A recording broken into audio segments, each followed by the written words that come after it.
bỏ giờ năng miên khăn sầu năng được ăn trên thử hạt chạy khi hạt brand cái này với chạp tới việc miền thông khẩn để tới chạp bát khẩn ត្រូវផលិតផលរបស់កូនខ្មែរទាំងអស់ ជំរាបសួរពួកយើងមកពីសាលា ACT រៀនថ្នាក់ទី10ផ្នែកគណនេយ្យហើយថ្ងៃនេះគឺមួយនឹងស្ពូលាងចានដែលយើងបានធ្វើតាំងពីម្សិលមិញហើយយើងអបទុករយៈពេល6ម៉ោងឥឡូវគឺយើងអាចយកវាមកប្រើប្រាស់បានហើយពួកយើងក៏បាន design ដបជាមួយនឹង logo ដែលពួកយើងបាន design ដោយផ្ទាល់ដៃតែម្ដងសំបង្ហាញ logo តិចណា logo របស់ខ្ញុំគឺ Ocean Shampoo logo របស់ខ្ញុំគឺ Sudan សាប៊ូខ្មែរ logo របស់ខ្ញុំគឺ clean សាប៊ូ logo របស់ខ្ញុំគឺ washi សាប៊ូ logo របស់ខ្ញុំ ACT soap logo របស់ខ្ញុំលីតែលីបជា ហើយចំពោះ logo របស់ខ្ញុំគឺ Suchili ដែលខ្ញុំបានច្នៃ design ពួកយើង design ម្នាក់មួយដូច design ដោយផ្ទាល់ដៃហ្មង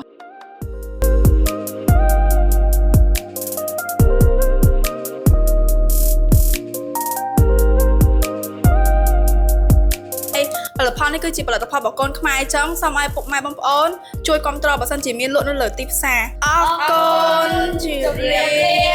បាយបាយ